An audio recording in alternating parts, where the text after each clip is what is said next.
What's going on, everybody? Thank you for tuning in to another episode of California Underground. I have with me here tonight, very excited. It's a very pertinent episode, Osvaldo. I hope I said that right. I am practicing my Spanish for my wife, who speaks Spanish fluently. Close enough. Close Uh, enough. Close enough, or you call him Ozzy, as he said, to make it Yep.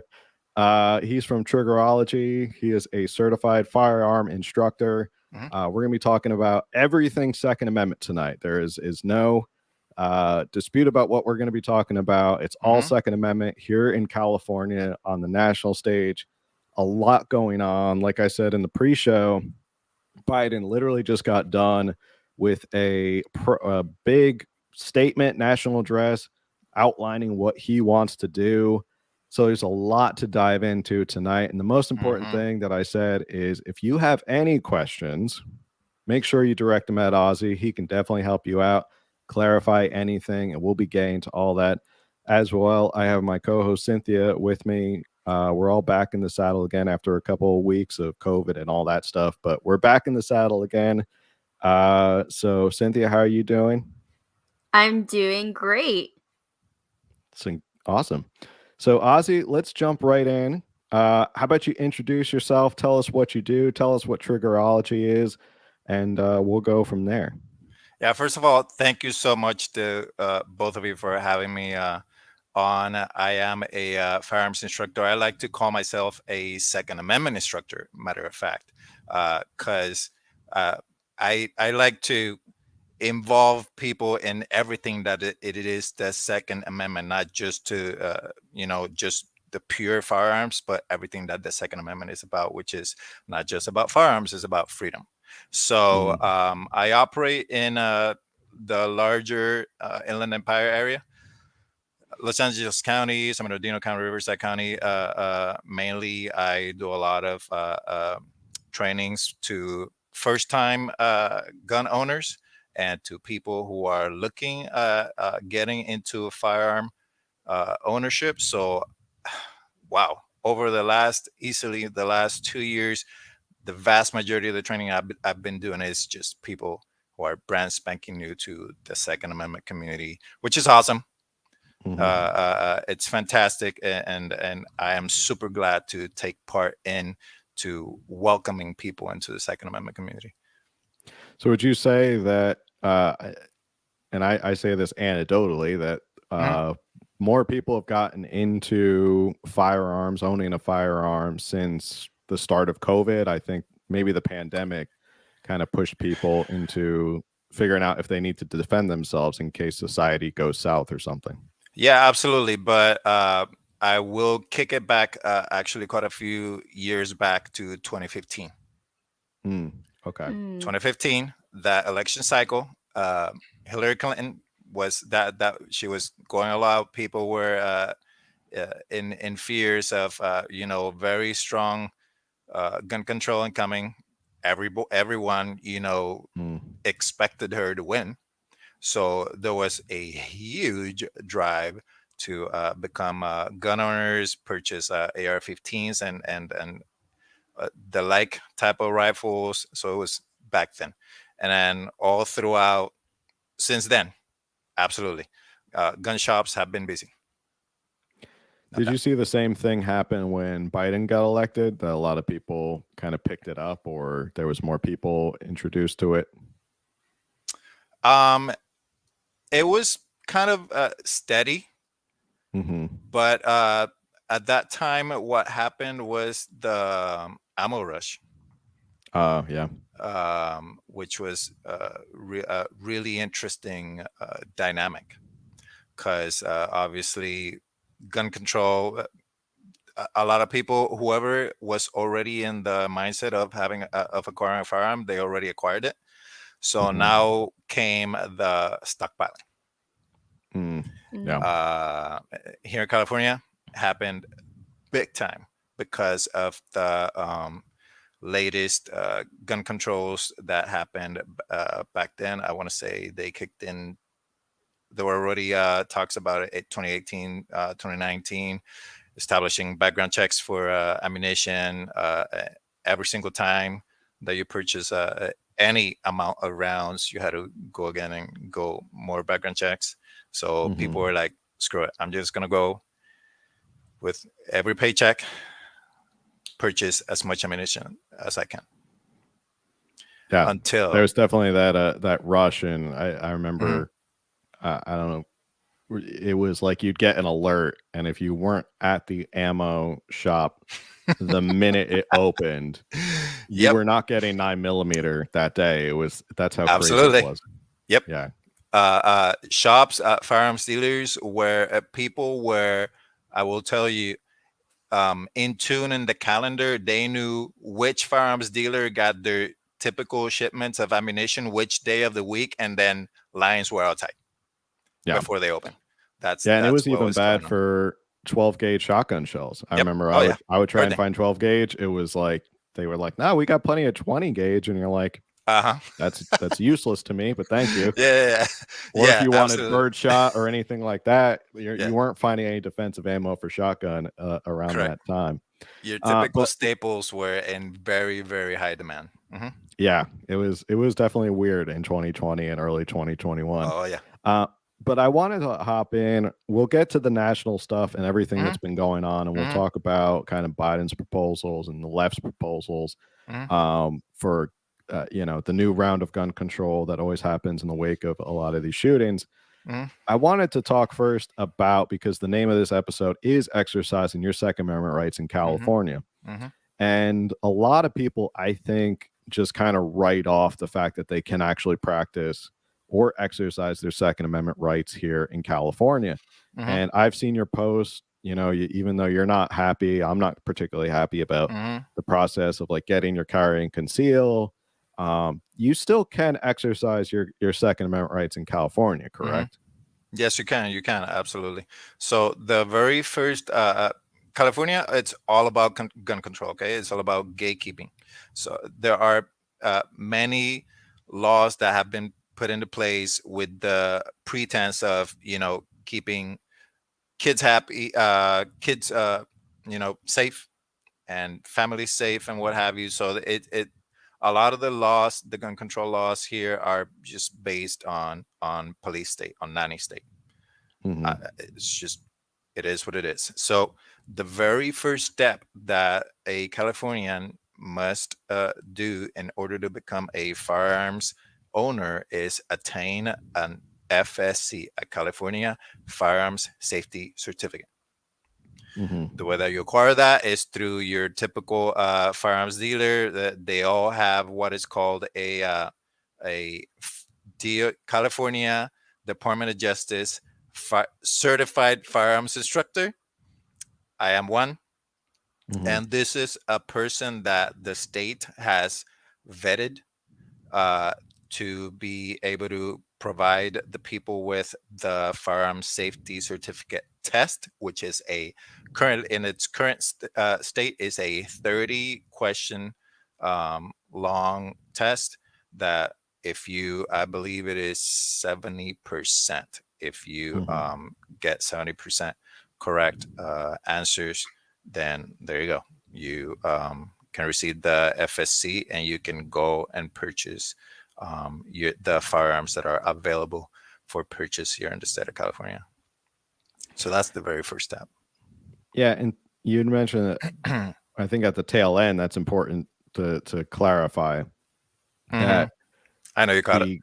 the firearms that you That are are available. allowed to purchase or available um, in California, because if Mm-hmm. you look at the roster, and every gun owner knows, there is a Mm-hmm. roster, and there's a handgun roster. There's some handguns I would love to purchase from a certain supplier, a certain manufacturer. I can't.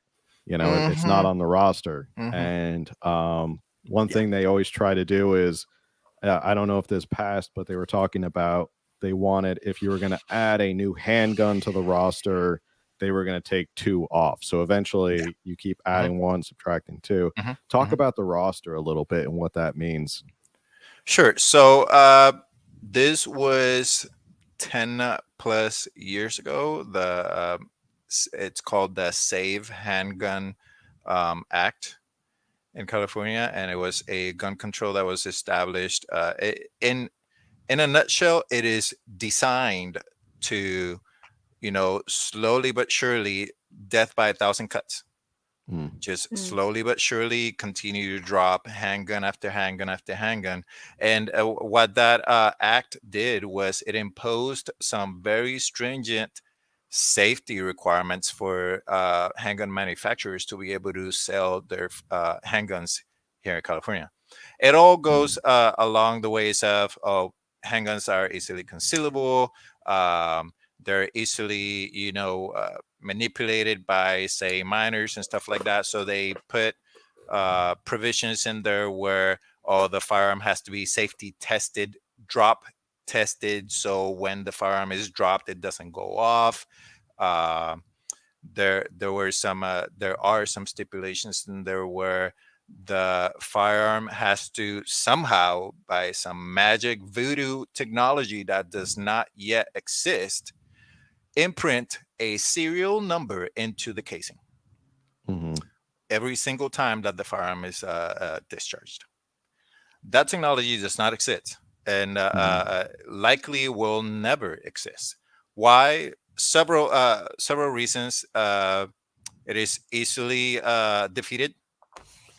If you want to put it somehow, some way, laser engrave a serial number into the firing pin of the handgun, which is the part that strikes the primer, which is that back portion on the round, you can easily file that off. So there you go. There goes one of your fantastic gun controls, safety measures that you placed in there. And that's what it's called, micro stamping, correct? Micro stamping, correct. That's one of the stipulations, which, matter of fact, there's another bill that's been introduced to somehow, some way, they want to encourage the micro stamping somehow, some way to happen. And that is AB 2847. That is another micro stamping bill that just that's being pushed in the legislature. So it's something that they continue to do. They just pile on, they believe that laws are just going to magically stop crime. So going back to the Handgun Ruster Act. So what's been happening since the Handgun Ruster Act was passed is that many manufacturers, they say, screw it, we're not going to continue paying California, which I believe it is every single year. They have to recertify the handguns that are on the roster so they can sell them here. So the vast majority of the handguns that we have been purchasing here in California, they are 10 plus year old. The models are all old. It's all old generations, which is why the Honda Civic of firearms, which is the Glock, Gen 3s. That was the last. We are past Gen 5, I believe. We are at Gen 5, and there are more coming that the rest of the free states can purchase. And just like that, all the other manufacturers, the rest of what we call the free states in the firearms community, everyone who lives in those states, they can benefit from the increased, technicality in the manufacturing of the firearms, and the increased, technology used in the development of the firearms. But we can't. All at the guise of being safe here in California. Oh, but by the way, law enforcement can purchase any firearm they want. Yeah, law enforcement. And they can sell it too. Yeah, if you go into any gun shop, you will see there's a section for law enforcement, or they'll have tags on them that law enforcement only can get. And my brother-in-law's girlfriend, she's a sheriff's deputy, so she can she benefits from that. She can take full advantage of that. But isn't it ironic that they put all these laws in place to kind of, it's we know the reason is not to help handgun safety or to make a better experience for handguns in California. It's obviously to try and chip away at your rights. Meanwhile, the rest of the country is getting guns that are, like you said, better technology, probably safer. Like you mentioned, one thing is, if we don't want them to be dropped and go off unexpectedly. Well, I don't think any gun manufacturer wants their gun to be dropped and go off accidentally. So I think the technology would get better and safer and more reliable. And being 10 years behind what is current technology actually makes guns less safe in California. And by the way, they will get sued if they provide a defective product. If they manufacture a defective firearm, they will get sued, and they do get sued. Yeah, which is a lie that Mr. Biden says a lot, that the firearm industry is the only industry that does not get sued. That is an absolute and abhorrent lie.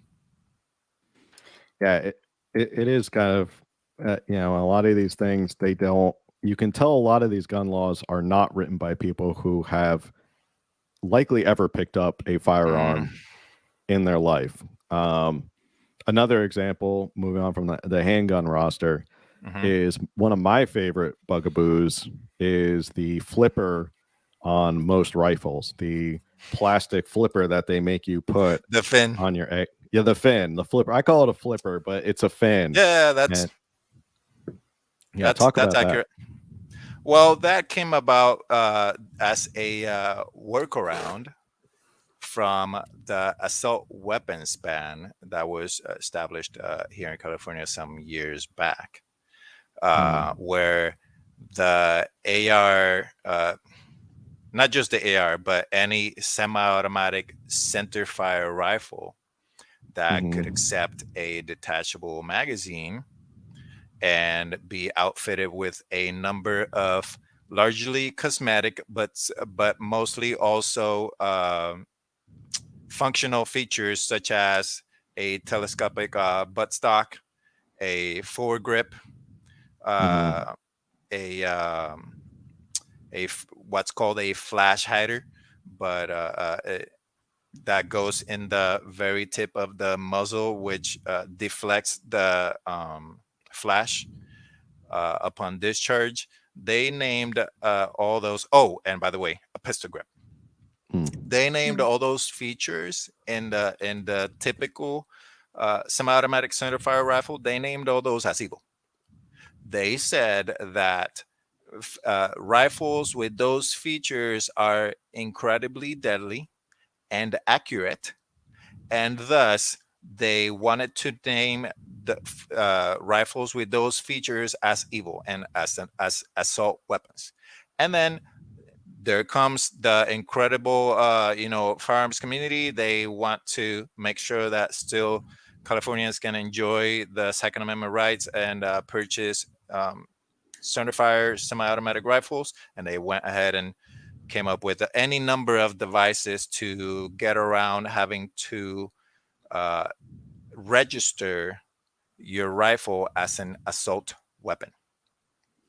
So the reason why those fins are that's the preferred method of getting away with not having to register your firearm with the state of California as an assault weapon. It's we call it a featureless rifle. Yeah. So that is. Yeah, and the funny thing is if you're custom building an AR, you can still get the pistol grip, which can go onto your rifle, and all it takes is a couple screws pulled out, and you can flip them in and out. So if anybody really wanted to, and they really wanted to use the pistol grip and not care about it, they could. It's not that hard to do. And absolutely, I find that trying to shoot with that fin is actually more. I feel it's not as safe because I don't have a handle on the firearm. Correct. You have this weird kind of, and if you can't see, if you're listening on audio, it's kind of like you have to palm the grip. Yeah, you have to do this and weird then you're palm. leaving your thumb over here. Yeah. So it makes it real awkward when you're handling such a firearm, as opposed to getting a strong grip on it and holding it. So So I'm so glad you brought that up because it's a concept and a principle that I want to begin to drive home with your audience, anyone who's listening, the sound of our voice. These laws, what they do is they they place your right at a lower level from as compared to bad deeds from bad people. Hmm. They which is completely in reverse of what so many other policies do, right? Politicians love to say, oh, if we can save at least one life, Hmm. it will have been worth it. Hmm. But and also, by the way, almost on the same breath, they say we don't want to take away your Second Amendment right. We just want everyone to be as trained as possible and be able to shoot straight and shoot accurately. Well, why in the heck are you making us Hmm. not have accurate weapons? Yeah. You're giving the more weight to the bad deeds that crooked individuals do with these, and not the millions of Americans who every day exercise their Second Amendment right. Nobody gets shot. That's not deserving to get Hmm. shot, but they places under the criminal element, and that's not right. And that's what I want people to get fired up about, and that's what we need to change. So I know California has like one of Hmm. the more stricter gun laws. Like, what are some other states that like that are also pretty strict? Because I'm curious about like the landscape of like Yeah, the country. yeah. So it's your uber liberal states: New York, New Jersey, California, Oregon, Washington is getting pretty bad. Uh, and then outside of the states proper, then you have the big cities, Mm. the big metropolitan cities that are also skirting around the Constitution and wanting to create their own municipal codes and stuff like that, all in blatant disregard of the Constitution. And I'm assuming Texas has like the best Second Amendment laws. Like, is there other states that come to mind? Um, Actually, no. Believe it or not, one of the most notorious states for rights, Second Amendment rights, are Vermont, your Appalachian Hmm. states, Vermont, West Virginia, um, and uh, the number of states who have passed constitutional carry laws in the Hmm. state where they preempting the federal government, and they're like, nope, we are going to recognize the Second Amendment of the Constitution as the law of the land, and federal government out. Montana, I mean, Arizona passed constitutional carry. uh, Hmm. a number of we know, we're looking at Florida very closely. The governor has stated that he is willing to sign a law, a constitutional carry law, as soon as it hits his desk. Sadly, it's hit some snags. Georgia was the last one to become a constitutional carry state. Um, Wow. but like I said, it's 25. We're up to 25. So once we hit that 26th, we can claim, hey, there's a majority of states. Oh, Hawaii is horrible for Yeah, yeah, that makes sense. for gun I've heard a lot of control. bad things about Hawaii. Yep. So, Yep. in terms of, I want to get to another California subject, and then we'll get to Mhm. the national Yeah. platform and what's going on. Um, we're kind of complaining about everything that's wrong with the gun rights here. Mm-hmm. Let's look at the flip side in terms of what can you do in California? What are rights that you can exercise? Like we already Mm-hmm. brought up, in counties like San Diego, you can Mm-hmm. still get your carry and conceal. There Mm-hmm. are there's more than 50 counties in California. So there's a wide diversity on how people approach it county by Mm-hmm. county. Mm-hmm. Mm-hmm. It is. It certainly is. The sheriff uh, in each county is what we call the constitutional officer in that county, and the law in California, which, by the way, I need to make sure I bring this in into the conversation. California does not have a version of the Second Amendment in the state constitution. Many other states do.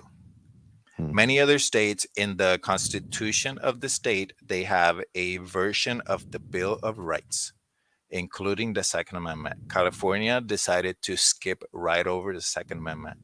That is one thing that we all as Californians can do is reach out to our legislators, our assembly members, and our senators and demand that they pass a bill recognizing the Second Amendment into the Constitution of the state of California. Because right now, the only way that firearms are mentioned in our laws in this state are in the penal code. And literally, by its name, in the penal code, it is punitive. It is negative. It is, if you don't handle your firearms like this, we're gonna do this to you. That type of thing. So what you can do as exercising your not only your Second Amendment rights, but your First Amendment rights to redress of grievances with your legislators is telling them, hey, these laws right here, these laws are getting in my way. Yeah. The CCW one, for a great example. I don't know if you saw the chronicling I did in my Instagram. Yeah. Apply. It is a daunting task depending on what county you're in. Like your larger and liberal counties, they are certainly placing more hurdles than and hoops to jump through, rather than helping you get closer to the exercise of your rights. But you can certainly apply it to your CCW. You've already become a gun owner. By the way, you do not have to already be a gun owner to apply for your CCW. No. Just to make everyone aware about that.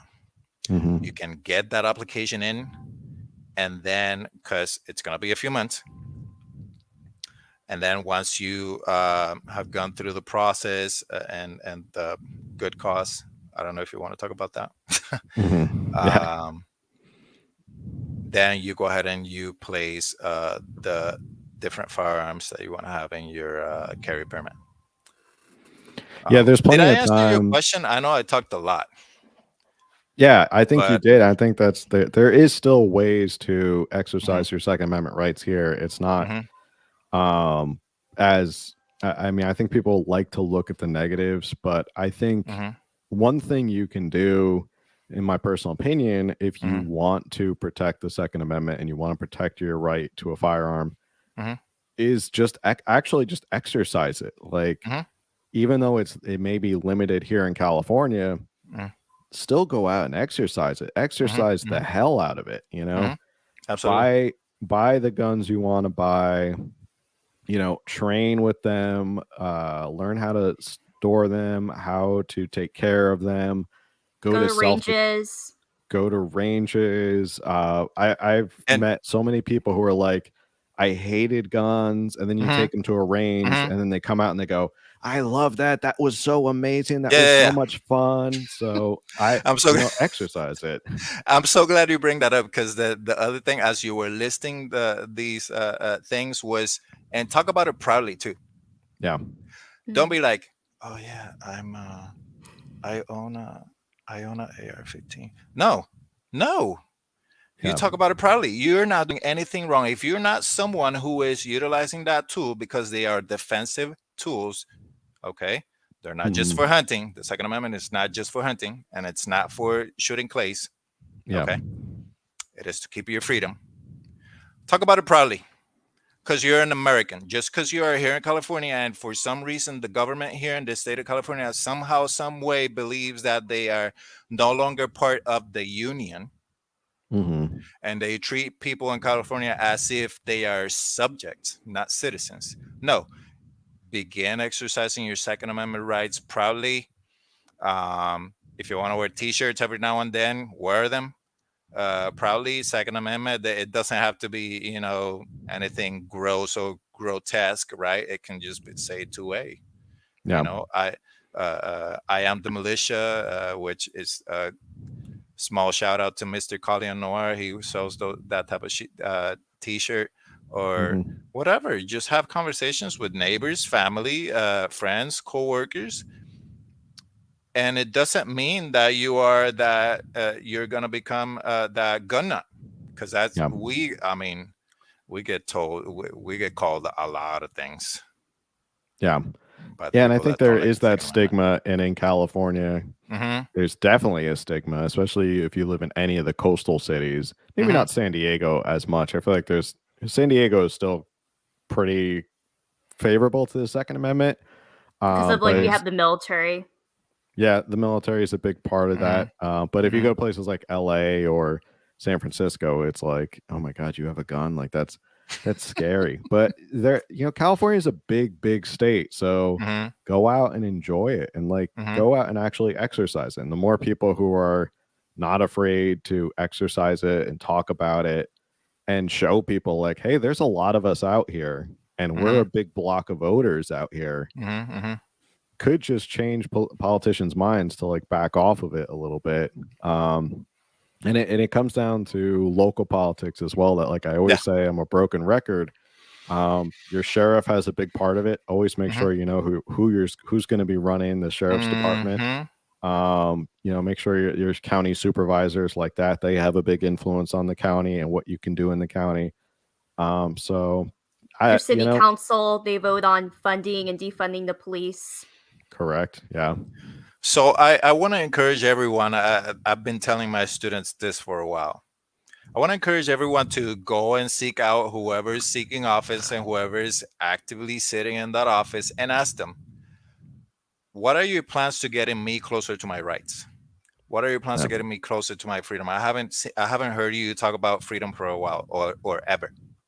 Yeah.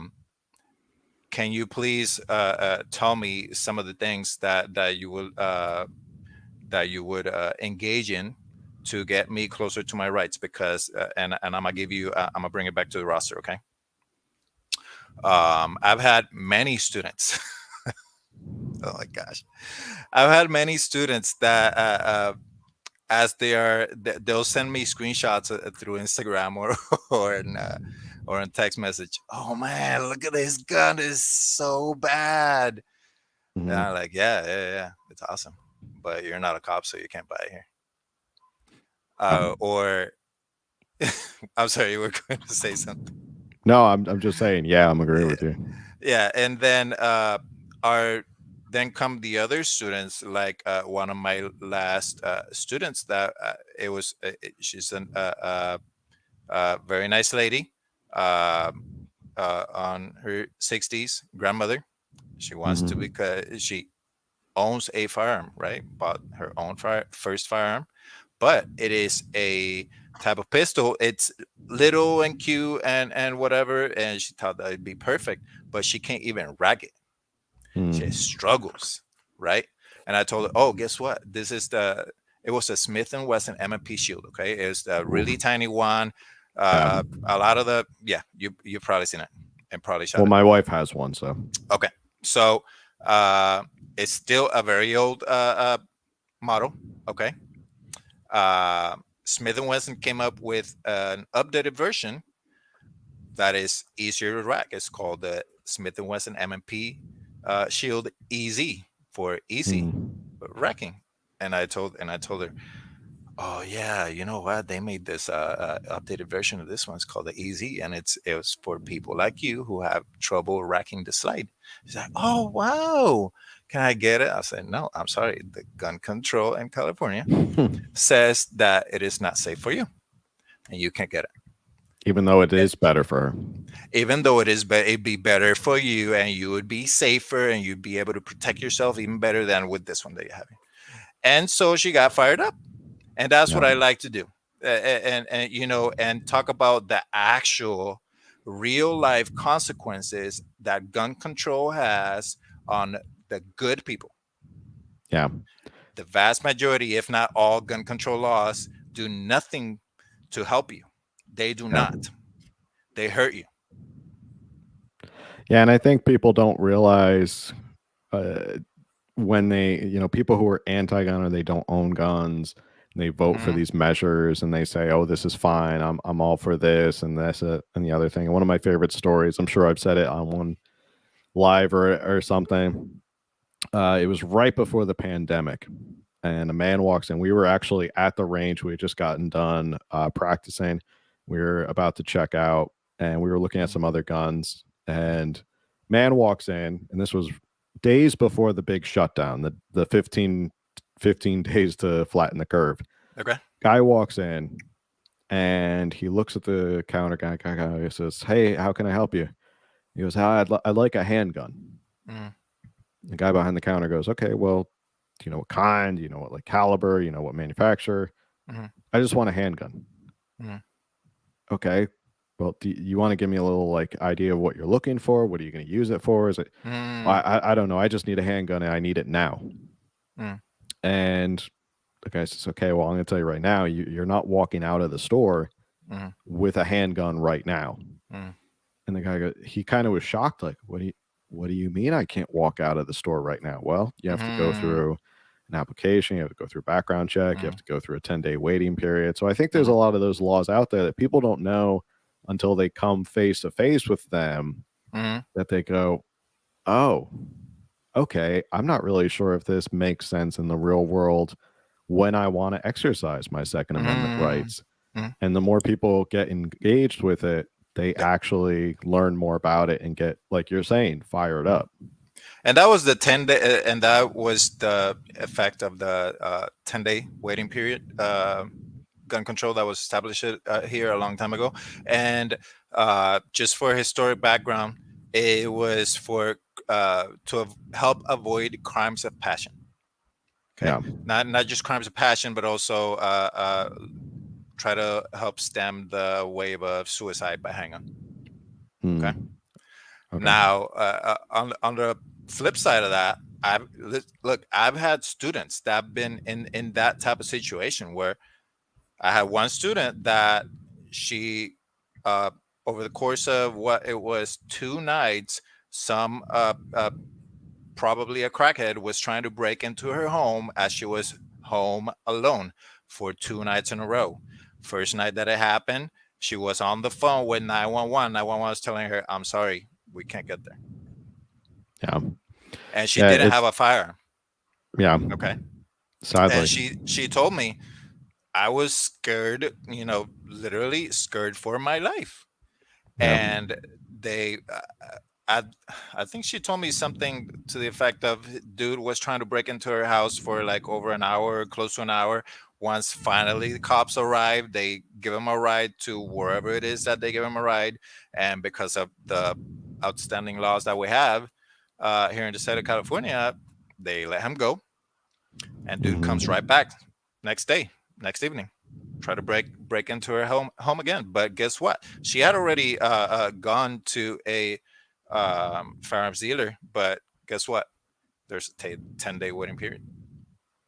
So there you go. Gun control again. It may have good intentions, but it does end up potentially hurting bad people. Yeah. And so what do we give more weight to, right? The good people who want to be able to protect themselves wherever they are at, whether they're at home or outside the home, or do we give more weight to the bad things that happen, with these tools? Yeah, it's a weird kind of section of American society where somebody does something illegal that they're not supposed to do, and the people who end up paying for it are those who abide by the law. I can't think of any other area of American society where, if somebody does something wrong, the rest of people who follow the rules end up having to pay and deprived of their rights because somebody else did. It's kind of like when you're in like elementary school and the teacher's like, "Well, we're not going to go outside for recess until you're all good." because there's always one kid who's Because a of this troublemaker and one. won't put Yeah. their head down and be quiet or Mhm. something like that. So everybody else has to pay because of that one kid. Yep. So I remember, it's an odd. you know, when my kids were little, the most upsetting days were when they said we didn't get recess because of, you know, this one was behaving, and then they punished everybody else. Those were the most upsetting days that they had. Oh, we have. Is that a question? Something flashing? No, Rindy Bell just commented, I had two 17-year-old males break in on a Saturday night when I was home alone. They kept trying to get in my room. It was terrifying. I didn't have a gun yet at that time. So yeah, kind of off your story you just said. And anybody who has any questions for Ozzy or comments, fire away. That's the point of this conversation. Is if you have anything you want to ask him. Something had flashed. I didn't catch it in the. I think I had seen Christy Turtle. That's somebody I know. She had said something. I don't know what she said, but I think. Oh, Christy just said Yeah. a message from Dick Heller and the Heller Foundation. Just want to pass along the message. We're proud of y'all. Keep fighting. Keep fighting Cali. US. So Dick Heller and the Heller Foundation. So for those of you who may not be familiar who Dick Heller is, the biggest Second Amendment decision in our lifetime, which is Heller versus the Sea. Mr. Dick Heller is still very much engaged in the Second Amendment, and he created the Heller Foundation to continue to fight the good fight to restore the Second Amendment rights. Oh, that word. Remember I told you I wanted to talk about definitions? Yeah. Restore. We're restoring Second Amendment rights, not expanding. Watch out the so many different words that are being thrown out right now, and this may be a good segue for a national conversation. Watch the words that are starting to be used now. We're restoring Second Amendment rights. We have an impending decision from the Supreme Court of the United States in a really large case that's about concealed carry. That is the case New York State and Rifle and Pistol Association versus Bruin, and that is talking about the constitutionality of may issue concealed carry. Yeah, that's huge, and that's coming. But the narrative that's already being said by mainstream legacy corporate media is that the Supreme Court is poised to expand Second Amendment rights. No. What the Supreme Court is poised to do is to restore Second Amendment rights. Big difference. Yeah, and that's important to talk about with that language because you have to look at it as, and we're gonna talk about Biden in a couple minutes. I promise we're gonna get to Biden. There's a lot to talk about. Told you this was gonna be a jam-packed episode. I got all night, really baby. Good point. I got all night. We got time. I'm not going anywhere, so we got time. But you're right. It is important to talk about the language of how we speak about the Second Amendment because, you know, President Biden himself said, well, the Second Amendment is not absolute. And anybody who knows anything about the Bill of Rights and why it was created, my law review note was actually all about the Second Amendment and the historical context of where the Second Amendment came from. It is not, like you said, it is not the historical context of someone to be able to own a musket. It's only for muskets. I saw that on Twitter today. Oh, it's only for muskets. They forgot that there were all types of guns at that time available to the Revolutionary Army. But it's all about tell protecting. You how tired I am of that. Yeah, that's one of the dumbest arguments, but it's about protecting yourself. And in the Declaration of Independence, it's life, liberty, and the pursuit of happiness. Yes. Life, liberty, and pursuit of happiness have to all be protected by something. And you can't protect yourself without some sort of weapon or firearm to protect your life. And that's I call them tools. And I call them tools, defensive tools. They're defensive tools. And that's what they recognized in the Second Amendment in the historical context of where it comes from. It's not just muskets in the militia. It's about protecting your life and your liberty to enjoy your life and not have somebody else come and take it away from you. Those commas in the body of the Second Amendment, those commas have a purpose and are very important. And I'm so glad that you bring up the Declaration of Independence, because the Constitution and the Declaration of Independence should be read together. Yeah. The Constitution right after you read the Declaration of Independence, because you receive a lot of context. And if I could charge your audience with doing something right after this, is just go ahead and read that baby again. Read those two babies again. Read that Declaration of Independence, because it gives you that context of the tyranny that the colonists has just freed themselves from through force, with the tools that were necessary for that fight. Okay.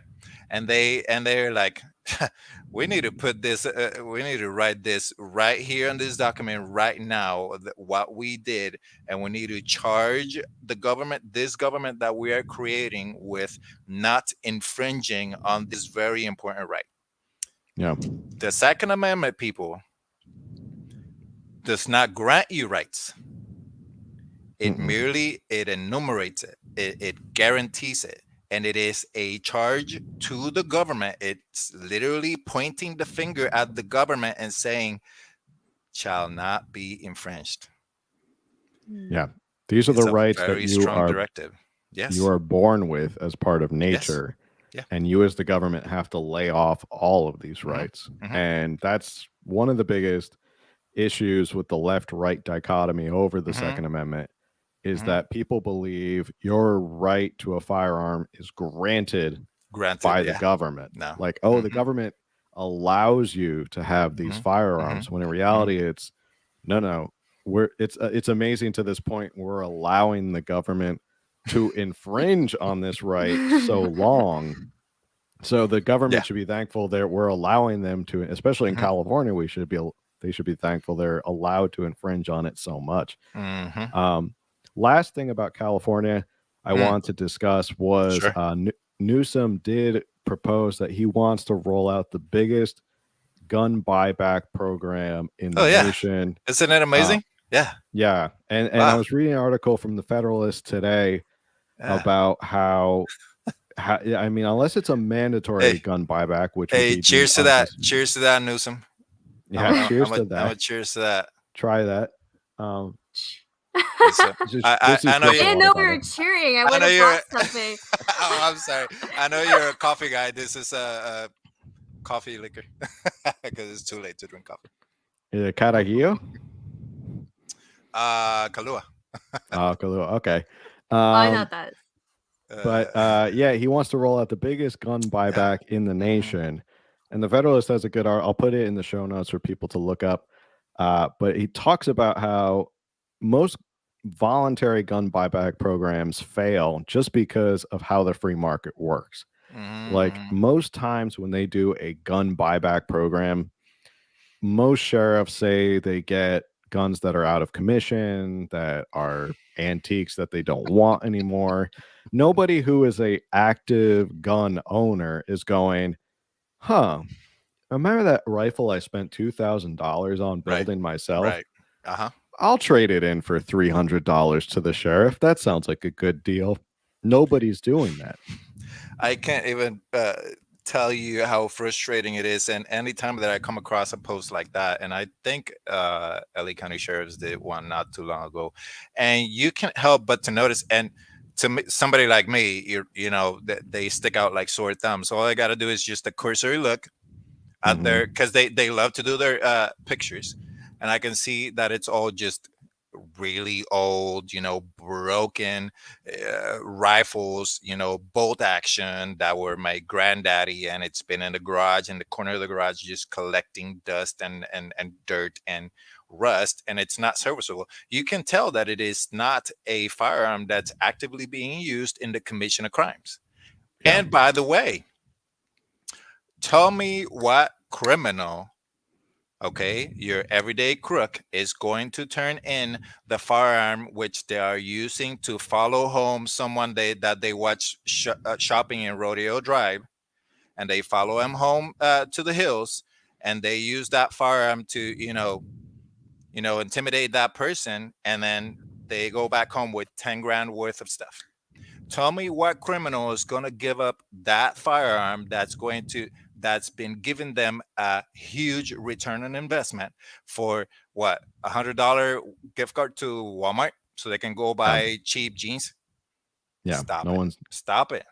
Most criminals are not doing it. No. Any criminal is not really doing that. No. I was also reading in this article a great point, which is when they have a voluntary gun buyback, I think this was in Tucson, they were saying a few hundred feet away, gun dealers set up tables and offered cash for any guns in good enough condition to resell, and they were paying more money than the sheriff because they knew if they were in working condition to resell, they would say, okay, if the sheriff's offering $200 for your old 9mm pistol, great, we'll give you $250 and we can resell it for $300 or $350 or what. We'll clean it up and get it ready and sell it back out the door. So the free market has already taken care of that issue. It could even be a relic. It could even be actually a valuable, firearm that could be restored, and it's a high value item. It could even be that. Yeah, absolutely. Yeah. So it's another one of the brilliant ideas of California. So I'm sure this will flop on its face, and I don't know what else he wants to do, but not after having wasted valuable taxpayer dollars, right? That money that's being taken out of our pocket with a proverbial gun. Because guess what? What does the state do to people who don't pay their taxes? They send someone with guns. Yeah, they send someone with guns to say, "Hey, you haven't paid your taxes. What's up?" Yeah. We're about to put a lien on your house. We're about to put a lien on your business until you pay your taxes. And if not, we throw you in jail. Yeah, that's what they do. So it's a slap in the face to everyone who actually pays taxes, who works for their money, that this knucklehead up in the governor's office, he thinks that he can use our tax dollars as he pleases like that. No, it shouldn't be that way. So I want to pivot now to national politics. Sure. There's a lot going on. If you've been paying attention to any news, I'm sure it's hard to avoid what's been going on in the national news. It's just slapping me every day. It's, the tragedies that have been happening. And Biden came out and had a national address literally not more than an hour before we were going to hop on the show. And I messaged you and said, oh man, this is going to give us more food for fodder. I was going to play the video of him talking about how he got his calibers completely wrong. Oh, can you? I can play that video. Do you want me to pull that up? Yeah, please. Okay, give me 1 second. Yeah, Talk please. amongst yourselves for a second. Yeah, well, I'm asking you because whoever does not see these videos and hear the words with their own eyes, you can't get it from mainstream media, because mainstream media will sweep it under the rug as much as possible. So you have to hear the nonsense with your own ears and watch it with your own two eyes, so nobody can tell you, oh, don't believe your lying eyes, and don't believe your lying ears. So please go ahead. Yeah, this was a video I saw the other day, and this was Biden talking about, and I apologize already for the audio because he's in front of the Marine One helicopter. Yeah. But he's talking about rational. The title is Biden, no rational basis for purchasing high caliber weapons. Is a couple minutes long, so just hop right into it. Such a gem. Please go ahead. It did significantly cut down mass murder. And so there's only one reason for something that can fire, 100 shots. I mean, and I'll just conclude with this. Look, when I first started doing hearings on the issue of what rational gun laws should be, it was during a period when I was a senator and the death rate was going up. Not that many more people were being shot, but the death rate was up. I think it was, I'm not sure, I think it was Hahnemann Hospital in New York, whatever the largest trauma hospital is. And I sat with a trauma doctor. And I asked him, I said, what's the difference? Why are so many people, not that many more people are being shot? This is not 20 years ago, it was 25 years. I said, why are they dying? And they showed me a x-ray. He said a 22 caliber bullet will lodge in the lung we can probably get it out, may be able to get it and save the life. A 9mm bullet blows the lung out of the body. So if you couldn't catch that, I'll repeat it. He said a 22 will get lodged in your lung, while a 9mm will blow the lung out of your body. And Ozzy is, if you can't see, he's showing the different calibers. So if you're looking at it on the screen, he's holding up, that's the 22. Yep. Correct? 22 LR. Yep. And then the other one is the 9mm. So you can see the difference. This is why he says that blows lungs out of your body. So he wants you to use 22 LR for your self-defense. Okay.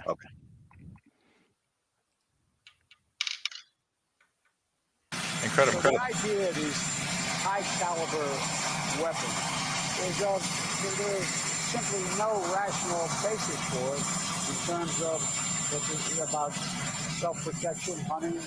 I mean, and remember, the Constitution, the Second Amendment, was never absolute. You couldn't buy a cannon when the Second Amendment was passed. You couldn't go. You actually could buy cannons. Yes. They were actually for sale to civilians back when the Second Amendment first came out. You could buy cannons. There was really no restrictions on anything you could buy back then. You could buy a warship. Yeah, you could buy a lot of things back then. You could buy a lot of military weapons back in the day when our young fledgling country was because they didn't really have a powerful army, so they figured let the citizenry be armed to the teeth. Why not? Best way to defend ourselves, especially threats from the West. You know, British Empire was still out there on the frontier. But it's always the same arguments. It's always, oh, well, you can't buy a cannon. Well, yeah, now today you can't buy a cannon, but it didn't mean back then you couldn't buy a cannon. And he always likes to talk about hunting. He loves the hunting line about, this is all about, I don't know why do you need this for hunting? That's not what the Second Amendment was about, bro. No one said it was about hunting. And it's getting tiring because he keeps on mentioning deer wearing Kevlar vest. Stop. And this is the same guy who also said, as a proud shotgun owner, he told his wife Jill, if you ever hear any danger on our huge Delaware estate, just run out to the balcony, load that baby up, and fire 2 warning shots into the air. Which is actually a crime to fire warning shots. So don't go out there. Don't do warning shots. Contrary to what President Biden says, don't do warning shots. In most states, I'm hearing a feedback. Are you guys hearing a feedback of my voice? I don't hear Actually, anything. yeah. Okay. And maybe I think it started once you placed that video screen. Okay, well then let's finish out the video and then we'll close that out. Go out and purchase a lot of weapons. And those who, not many are saying it anymore, but there was a while there where people were saying that, the tree of liberty is water with the blood of patriots, and what we have to do is have to be able to take on the government when they're wrong. Well, to do that, you need an F-15, you need a Abrams tank. I mean, so it's just, I think things have gotten so bad that everybody's getting more rational about it. At least that's my hope. I would go so, Mom. Sure, I know you want Congress. All right. He goes on to talk about what he wants for Congress, and we'll pop off this screen. Oh boy. Yeah. I mean, the same old line. Oh, if that doesn't sound like they're saying the quiet part out loud, when it says, well, I mean, if you want to take on the government, you're going to need an F-15. And it's like, so you're challenging the people who have the guns. If they want to take on the government, you need an F-15, correct? Is that what I'm hearing? Am I crazy? Yeah. It said in other words that in my line of work, we caught it right away. Said in other words, you are saying that you are willing to use that type of weaponry on the citizenry. Yeah. Is that what you're really saying? Because Mr. Eric Solwell said something to that effect too, Mhm. and bringing up the nuclear weapons. And are you really saying that? Is that what you're really saying? So we got to Yeah. challenge. We got to challenge them. We got to challenge them and actually push back and make them. Are you able to restate this? Say this statement again, and really, are you really meaning that? Hmm. Mm-hmm. And if you are, that's a problem. Then we've got a really big problem. Well, it's like Eric Swalwell once Mhm. tweeted, are you going to take a, we have nukes. So you're willing to nuke your own citizenry. That's what you're saying. And the As he people who was are running for the highest office on the land. yeah, when he was running for president, that should have terrified everybody that thought crossed his Sure did. mind of Sure did. why would you challenge the state? We can just nuke you into oblivion. And That should terrify everybody. another definition I want to make sure to make people aware today. They've used it in the past. They are about to use law-abiding citizen, the term law-abiding citizen, which a lot of people say with pride. They're about to use it against us. Yeah. Eric Swalwell brought it up when he was running as a president, when he said that if we pass legislations, I believe that most American citizens are law-abiding citizens, and if we pass legislation that says that you are to turn in your AR-15s, then I believe that they will turn in their AR-15s. He said that, and you just watch. They're gonna recycle that baby up again. Well, against your own benefits. They're doing this in the typical. I mean, remember he was the great unifier when he got elected. Right. I'm the great Right. unifier, Mhm. and He's healing the country. Yeah. That's right. Yeah, lots of Right. healing going on already. Only 2 years in, but you can see that the pattern is always demonize and villainize those who disagree with my agenda, Mhm. and they're going to paint people who don't agree with them, and he's already blaming Republicans for holding up any sort of gun control legislation, and he's Mhm. he says any law-abiding citizen would do this, they turn into their AR-15. So there's Mhm. this kind of dialogue coming out of the White House that Mhm. basically says, if you're not on board with us, you're the bad guy. You're the Mhm. domestic terrorist Mhm. that we really have to be watching out Mhm. for. And Mhm. that's the power of language that we were just talking about a couple minutes ago. Huge. Yeah. Huge. Exactly right. And the next one that they just adopted just this week is gun safety.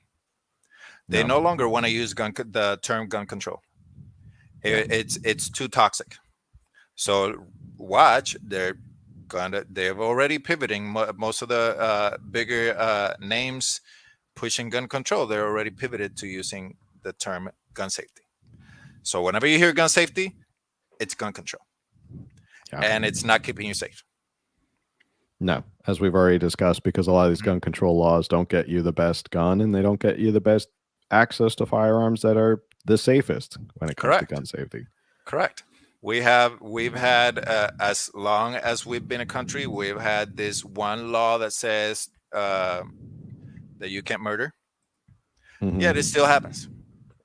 Yeah. With many different tools. Yeah, they'll figure it out one way or another. Question for you. This might be a dumb. There's no such thing as a dumb question. No, But when not at all. Biden says assault weapon ban, Mhm. what is an assault weapon? That's an excellent Yeah, question. I'm so glad you bring it up, and I did talk about it, referring to the assault weapon ban that we have in California, but it is largely. Oh, by the way, I need to throw in one more thing. I'm so glad that we have this question again. It is largely talking about just cosmetic features and some, yes, functional features of the semi-automatic center fire rifle, and that is a pistol grip. A pistol grip is evil. A collapsible or folding stock, that's evil. because it makes the gun to just too accurate, to more lethal. A forward pistol grip. So you have your back pistol grip where you're typically holding the gun, and a forward pistol grip. So it gives you even more.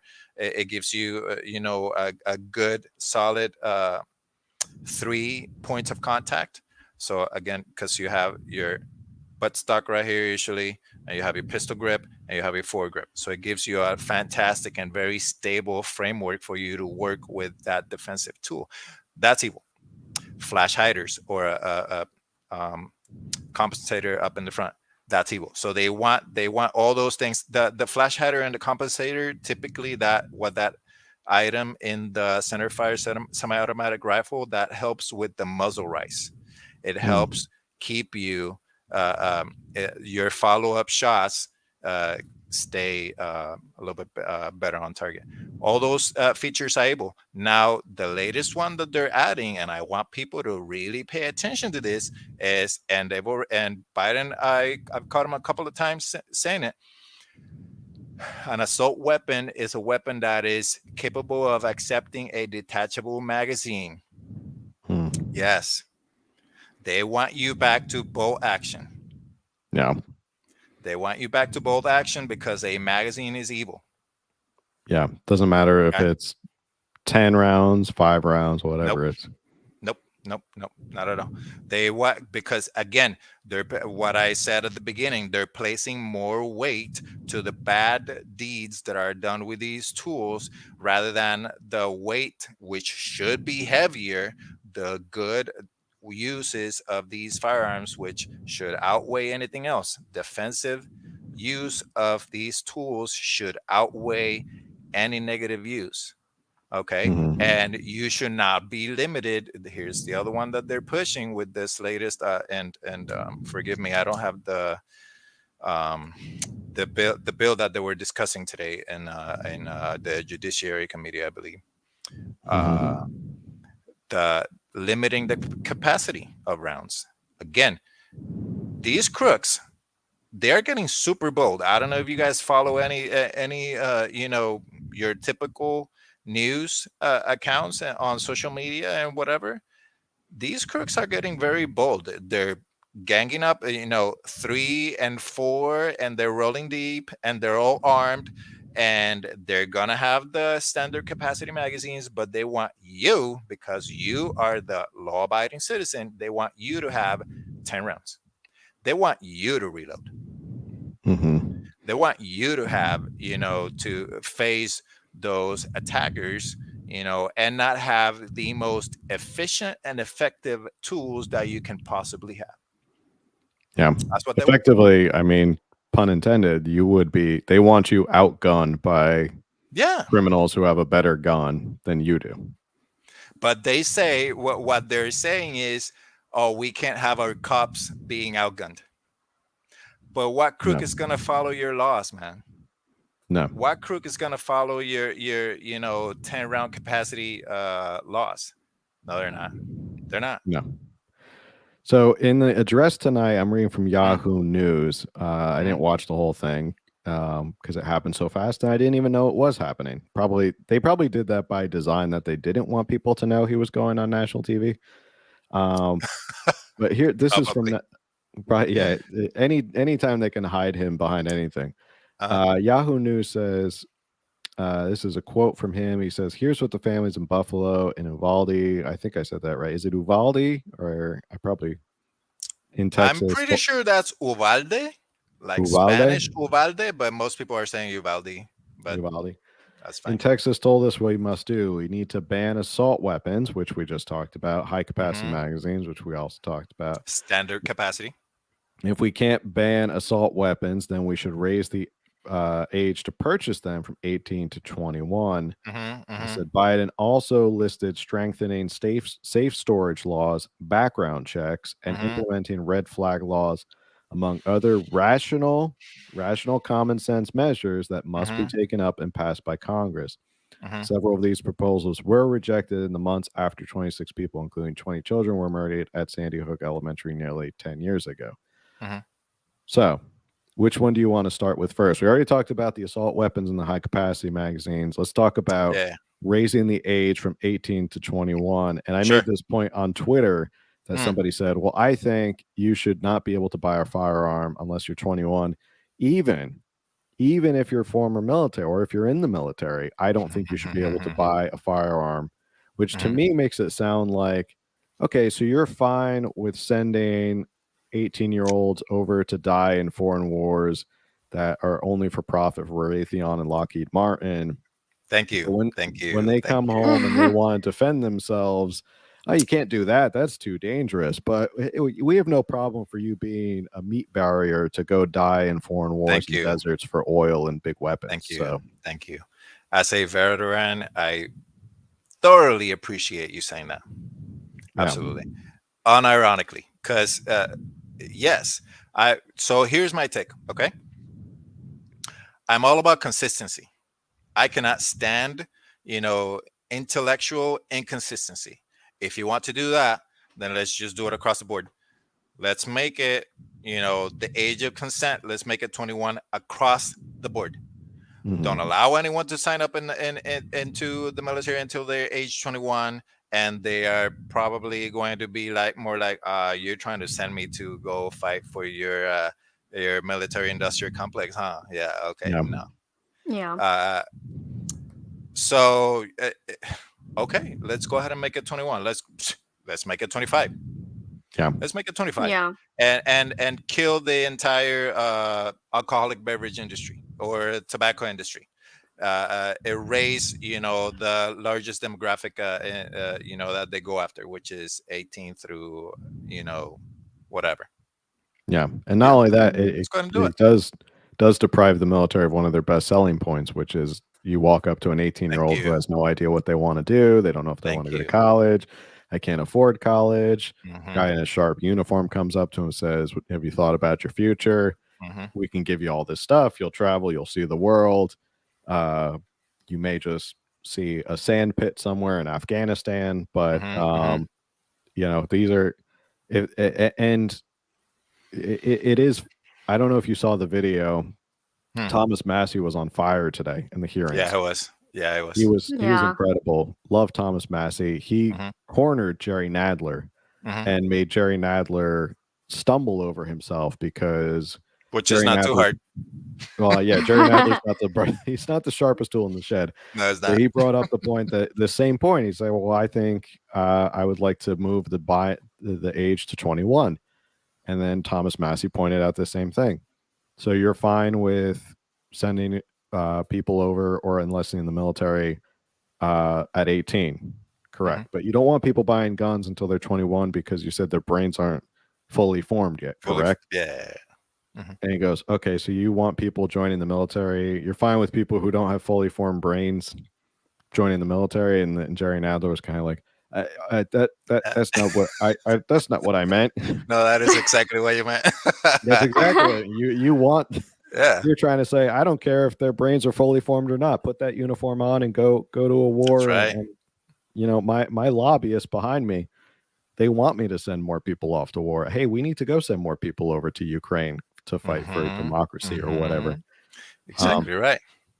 So I don't believe I don't think this will be a starting point, and I don't see the big difference between 18 and 21, but you can let me, what are your thoughts? So my thoughts are, I was joking about, making a 25 or 21 or 25. At what age do you gain the right to defend yourself? Mm-hmm. It should be right when you're born, right? So I don't believe in these age limits. No, I don't, because I'm gonna tell you right now, this idiot took these kids, from their loved ones and stole their life. Those kids, if there had been a teacher armed and that teacher was taken out, any of those kids had entirely in their rights to pick up that gun and engage that dude. whether they were 10 or 11 or 14, I don't care. Mm-hmm. So no, you see, I operate from the standpoint of freedom, ensuring that our people, citizens of the United States, get to exercise their freedoms and liberties that God bestowed upon all of us, with no, opposition, no roadblocks from our government. It might be That's my point. it might be deviating away a little bit from Biden's agenda, but I'm curious to know your perspective on, because you're about freedom. A big contentious part when talking about the Second Amendment on the right that I've noticed is red flag laws. What is your opinion on that?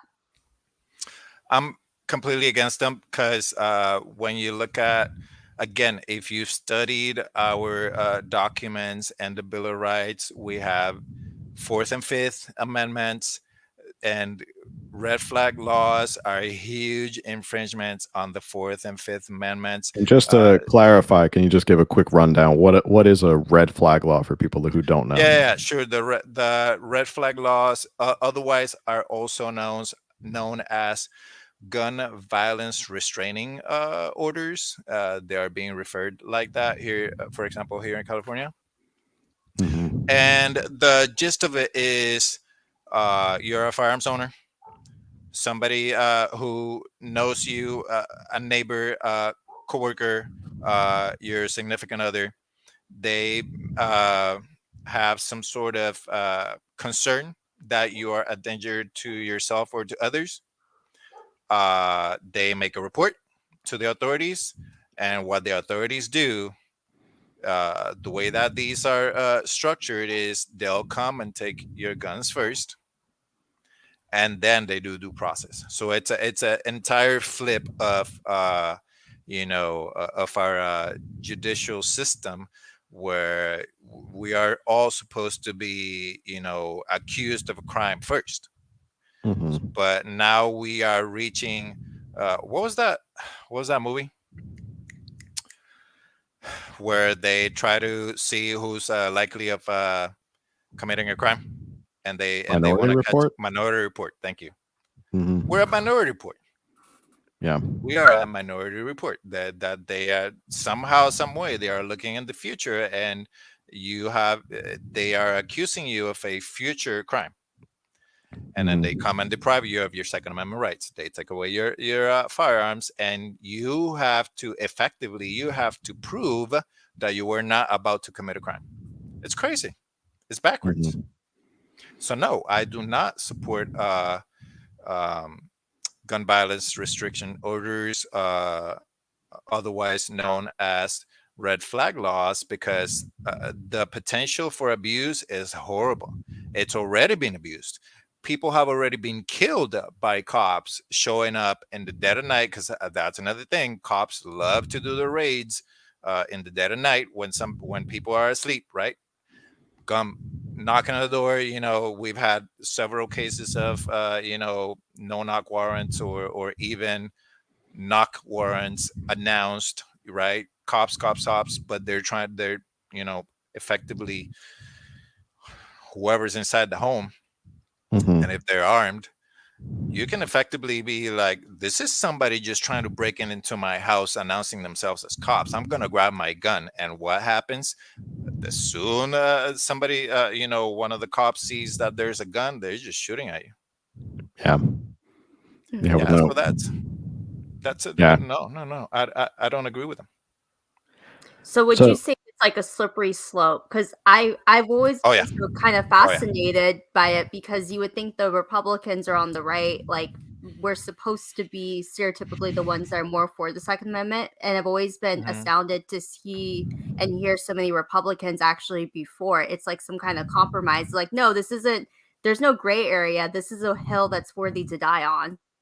Well, yeah, it's yes, it is a compromise, but more than a compromise, it's saving face. And I will explain it, like this. Sadly, for a very long time here in our country, we've been looking at government. Anytime that some tragedy happens, we look at government, we go like, do something, right? That's what people have been telling government. And where does government go?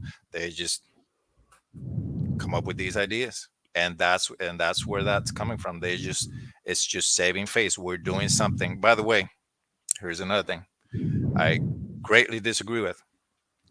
I disagree with government saying that their biggest and most solemn duty is to keep it safe.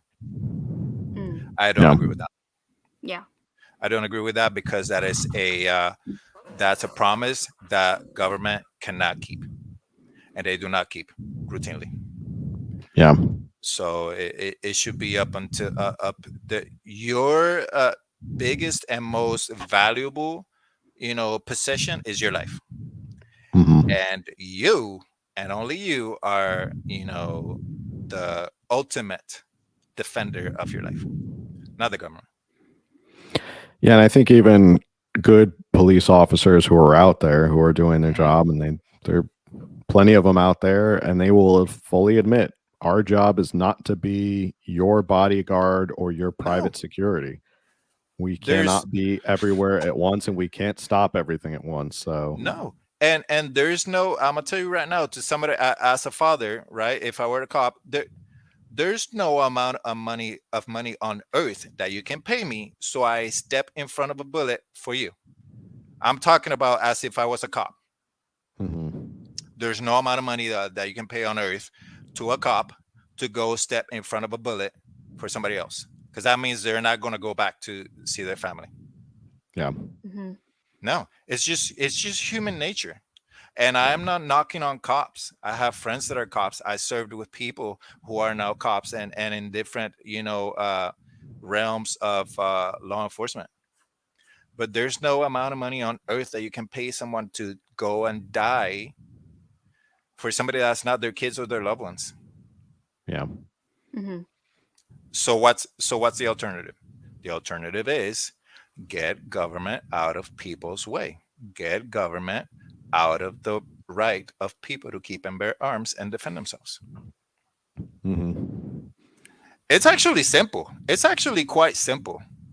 Yeah. But it requires something that government is not used to, and it's not built to, and that is admitting that they are not capable of doing something, which is saving us. They're not. They're incompetent. Well, that goes back to what we were talking about before, and I think you're getting to the real philosophical heart of the matter, which is if the intent of the Second Amendment was for you to protect your life, and they chip away at it, and like you said, when bad things happen, and they train people to think when bad things happen, the government has to step in and do something, as opposed to, well, bad things happen, and we as a society or a community can deal with it. We always look to the government to save us, and sooner or later we keep looking to the government to protect us in this way, protect us in this way, protect us in this way, until you're completely and wholly reliant on the government to do everything for you.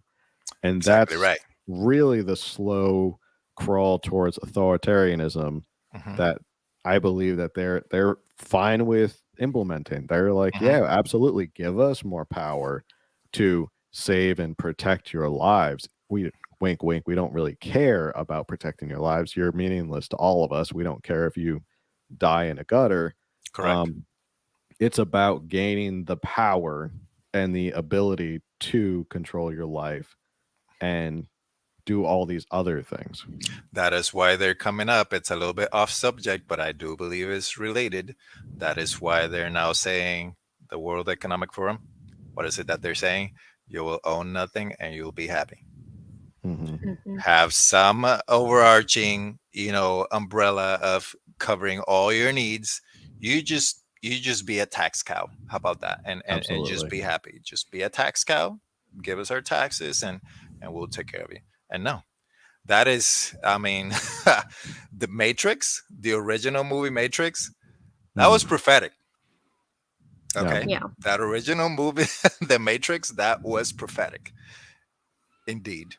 Red pill, blue pill. The Matrix, holding all the humans as tax cows effectively, and they were just hooked into this alternative reality, and they were just happy, right?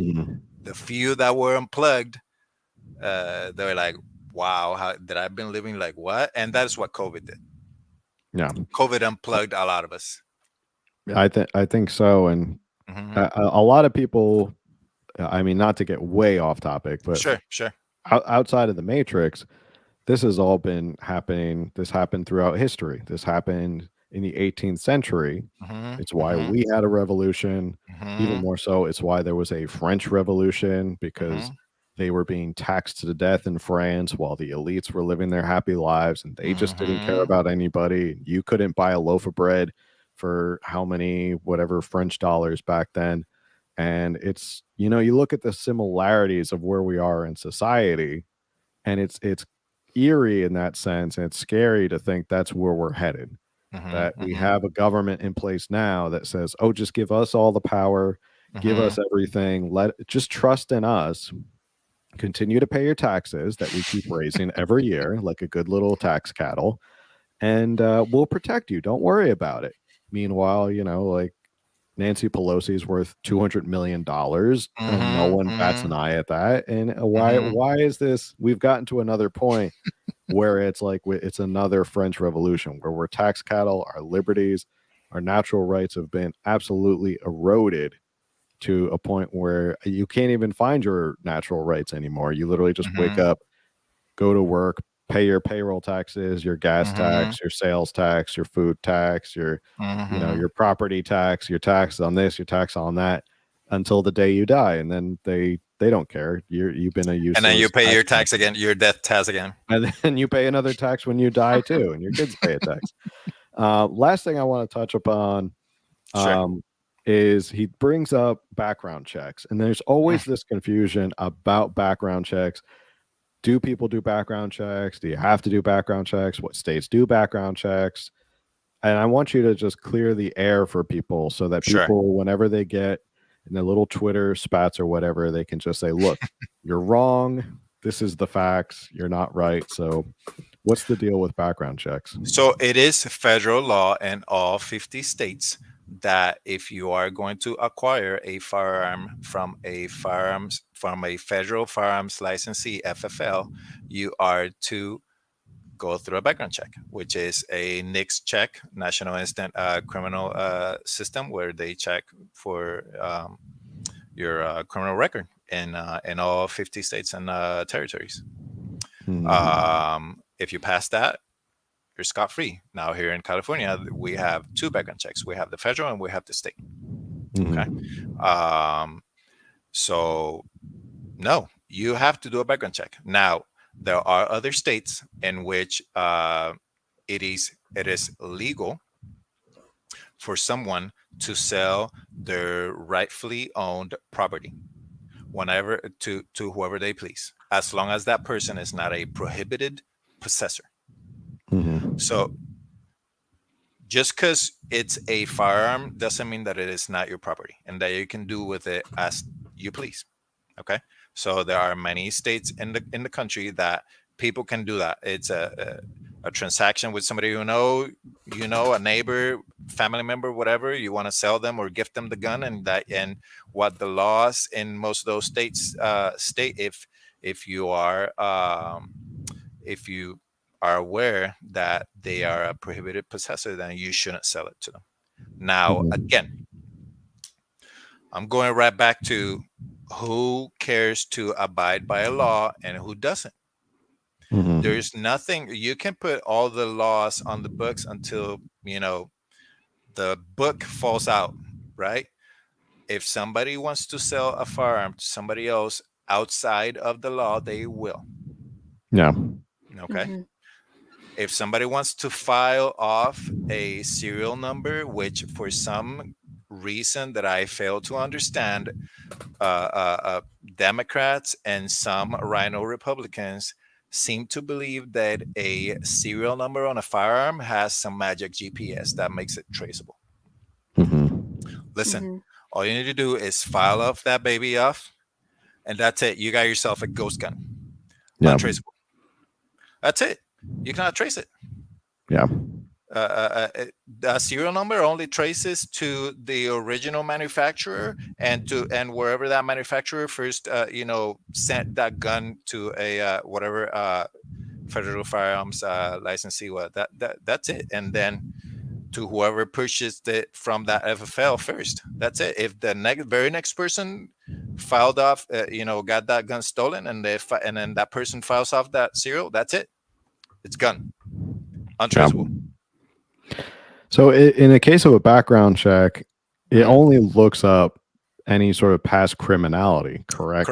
Correct. Only past criminality. If it cannot find intent. So which is why that kid in Uvalde passed the background check, no problem, and then he went on to commit that crime. And somebody else just, Tulsa. The shooting that just happened in Tulsa, same thing. The person passed the background check, no problem, bam, and go. You cannot legislate evil out of somebody's heart. If somebody can pass a background check, they're going to pass a background check. Yeah. And that's one thing that people always say, well, we need more background checks. And if somebody hasn't committed any crimes yet, correct, but they intend to commit a crime, but they have nothing on their background check that would alert you to anything, it wouldn't show anything. It would just show it's a clean background check. Okay, that's and what are we going? Is the standard now going to be on or is the liability going to be on the salesman at the gun shop to subjectively look at a person and go, I don't think this person is right in the head, and I'm not going to sell to him. And is it his responsibility, and what happens if he doesn't live up to that responsibility? But you could also open yourself to a violation of somebody's civil rights to own a firearm because you utilized a subjective standard. Same thing. Why people may think that they want to get psychological evaluations, but again, you're going into subjective territory. Yeah. If you can have a doctor who does not believe in the Second Amendment, and then the doctor denies every single person, psychologists or psychiatrists, what have you. No.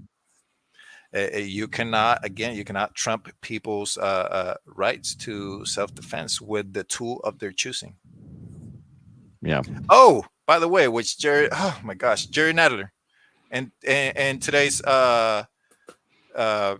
hearing, he had the nerve of pulling out some statistics from Moms Demand Action, saying that it is not proven that women who are firearms owners are most safe. Wow. Yeah. And I was like, I almost screamed. I was like, I wish I could send this right now to all my female students, which in 99% of my classes I've had women of all ages and backgrounds who own several types of different firearms, including AR-15s. I wish you could tell that to their face. And say it with a straight face. Yeah. Well, it's not like that information came from an unbiased group. Right. Exactly. Yeah. I mean, you have to look at the source. It's not necessarily unbiased, scientific information. It's probably skewed in one direction. Yeah, absolutely. And not principled either.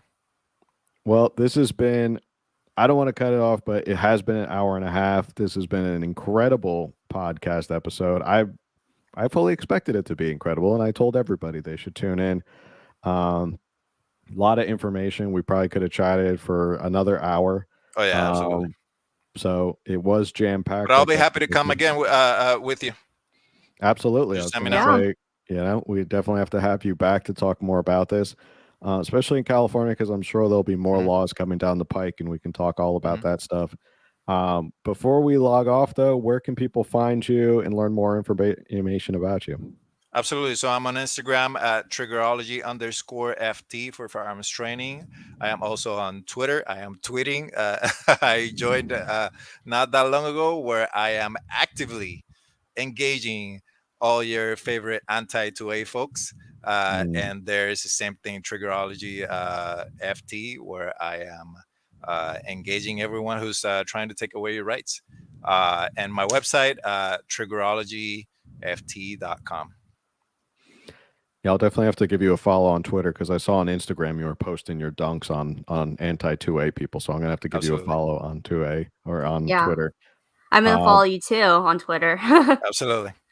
Yeah, and Cynthia, why don't you plug where people can find you? And Cynthia has a lot of great Twitter takes. So I always say if you want to follow someone who has got good Twitter takes, follow Cynthia. Where can people find you? Well, thank you, and thank you for coming on because even I learned a lot too. I have I'm glad. Yeah, I don't want to give too many details, but I do have family like in military as well, veterans and active duties. So it's always I have like probably the most conservative take on it as well. No red flag laws, none of that. So, but I learned a lot today. So thank you for coming on and being part of the conversation. And we're happy to have you back on too.